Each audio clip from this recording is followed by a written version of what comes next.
നമസ്തേ. രാവിലെ എഴുന്നേൽക്കുമ്പോൾ തന്നെ നടുവേദന കൊണ്ട് നടക്കാൻ ബുദ്ധിമുട്ടുന്ന ആളുകൾക്കും ഇനി കുറേ ജോലികൾ ചെയ്ത് കഴിഞ്ഞിട്ട് റെസ്റ്റ് എടുക്കുന്ന സമയത്ത് വേദന കൂടുന്നവർക്കും പിന്നെ അതുപോലെ അടുക്കളയിലാണെങ്കിലും ഏത് ജോലിയാണെങ്കിലും ചെയ്ത് കഴിയുമ്പോഴേക്കും ചിലർക്ക് നടുവിൻ്റെ ഭാഗത്ത് നിന്ന് കാലുകളിലേക്ക് കട്ടുകഴപ്പ്, തരിപ്പ്, പുകച്ചിലൊക്കെ അനുഭവപ്പെടാറുണ്ട്. ഇത്തരക്കാർക്ക് ജോലി ചെയ്ത് കഴിഞ്ഞ് അവർ റെസ്റ്റ് എടുത്താൽ പോലും അത് കുറയാത്ത ഒരവസ്ഥയിൽ എത്താറുണ്ട്. അങ്ങനെയുള്ളവർക്ക് നിങ്ങൾക്ക് നിത്യവും വീട്ടിൽ ചെയ്യാൻ പറ്റിയ 3 എക്സസൈസാണ് സജസ്റ്റ് ചെയ്യുന്നത്. ഒന്നാമത്തെ എക്സസൈസ് സൈക്ലിംഗ് എക്സസൈസാണ്. ഇത് നിങ്ങൾ മലർന്ന് കിടന്നുകൊണ്ടാണ് ചെയ്യേണ്ടത്. മലർന്ന് കിടന്നുകൊണ്ട് ഓരോ കാലുകളും ഈ നമ്മൾ സൈക്കിൾ ചവിട്ടുന്ന രീതിയിൽ കാലുകൾ റൗണ്ടായിട്ട് മൂവ് ചെയ്യുക. ലെഗ് നല്ലപോലെ സ്ട്രെച്ച് ചെയ്തിട്ട് വേണം, സ്ലോ ആയിട്ട് വേണം നിങ്ങൾ ഇത് മൂവ്മെൻറ്റ് ചെയ്യാനായിട്ട്. ആദ്യത്തെ ദിവസം നിങ്ങളൊരു 10 തവണ ചെയ്താൽ മതി. രണ്ടാമത്തെ ദിവസം 20 തവണ, അങ്ങനെ 30 തവണ വരെ നിങ്ങൾക്കത് റിപ്പീറ്റ് ചെയ്യാം. അതായത് കിടന്നുകൊണ്ട് കാലുകൾ സൈക്കിൾ ചവിട്ടുന്ന രീതിയിൽ റൗണ്ടായിട്ട് മൂവ് ചെയ്യുക എന്നുള്ളത്. ഒപ്പം നിങ്ങളുടെ കൈകളും കൂടി മൂവ് ചെയ്യുകയാണെങ്കിൽ കൈകളുടെയും ലിഗമെൻസിനും മസിൽസിനും കൂടി സ്ട്രെങ്ത് ആക്കാനായിട്ട് സഹായിക്കും. നട്ടലിൻ്റെ ഇരുവശത്തുമുള്ള മസിൽസും ലിഗമെൻസുമാണ് നട്ടലിനെയും അതായത് ഡിസ്കിനെയും കശേരുക്കളെയും അതിൻ്റെ സ്ഥാനത്ത് നിർത്തുന്നത്. അപ്പോൾ അതിന് ബലം വയ്ക്കുകയാണെങ്കിൽ നിങ്ങൾക്ക് നല്ല രീതിയിൽ നടുവേദന കുറയ്ക്കാനായിട്ട് സഹായിക്കും. ഇനി രണ്ടാമത്തെ എക്സസൈസ്, ഇത് വളരെ സിമ്പിളാണ്.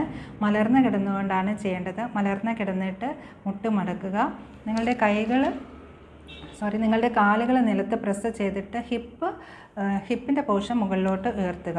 അതായത് മലർന്ന് കിടന്നിട്ട് കാലുകൾ പ്രസ് ചെയ്തുകൊണ്ട് നിങ്ങളുടെ ഹിപ്പ് ഭാഗം മുകളിലോട്ട് ഉയർത്തുക. എന്നിട്ട് ഒരു 30 തവണ എണ്ണിക്കൊണ്ട് ഹോൾഡ് ചെയ്യുക. ശേഷം താഴ്ത്തുക. ആദ്യത്തെ തവണ 3 പ്രാവശ്യം ചെയ്താൽ മതി. പിന്നീട് നിങ്ങളത് ചെയ്ത് ശീലിച്ചു കഴിഞ്ഞാൽ 5 തവണ ചെയ്യാം. 5 തവണ വരെ ചെയ്യാവുന്നതാണ്. ഓരോ തവണയും ഉയർത്തിയതിന് ശേഷം 30 വരെ കൗണ്ട് ചെയ്യുക. വീണ്ടും താഴ്ത്തുക. ഇത് നിങ്ങൾക്ക് 5 റൗണ്ടായിട്ട് ചെയ്യാവുന്നതാണ്. ഇതും നടുവേദനയ്ക്ക് നല്ലൊരു എക്സസൈസാണ്. ഇത് ചെയ്താൽ ഡെയിലി ചെയ്യുകയാണെങ്കിൽ നല്ല റിലീഫ് കിട്ടും.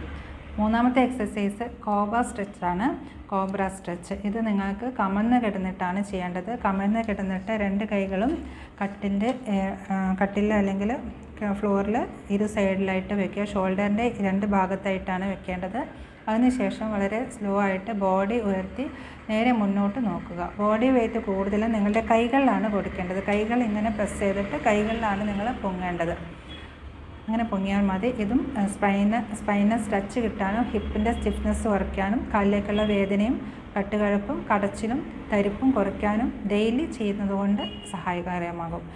കൂടാതെ ഞങ്ങളുടെ ഈ കൈരളി വൈദ്യശാലയിൽ രാവിലെ എഴുന്നേൽക്കുമ്പോഴുള്ള നീർക്കെട്ടോട് കൂടിയുള്ള വേദനയ്ക്കും അതുപോലെ ഡിസ്ക് സംബന്ധമായിട്ട് നിങ്ങൾ അനുഭവിക്കുന്ന തരിപ്പിനും വേദനയ്ക്കും പുകച്ചിലിനും ഒക്കെ റിലീഫ് കിട്ടുന്ന രീതിയിൽ ഒരു പ്രത്യേക തൈലം തയ്യാറാക്കുന്നുണ്ട്. നിങ്ങൾ എവിടെയാണെങ്കിലും തന്നിട്ടുള്ള നമ്പറിൽ കോൺടാക്റ്റ് ചെയ്താൽ മതി. ഇനി ഈ ഒരു അറിവ് നിങ്ങൾക്ക് ഉപകാരപ്രദമായി എന്ന് വിചാരിക്കുന്നു. ഈ ചാനലൊന്ന് സബ്സ്ക്രൈബ് ചെയ്യുക. Thank you. ഞാൻ ഡോക്ടർ ജിതിന ഷിബുലാൽ, വി ചന്ദ്രൻ ഗുരുക്കൾ, കൈരളി ആയുർവേദ ഹോസ്പിറ്റൽ, കാരന്തൂർ, കാലിക്കറ്റ്.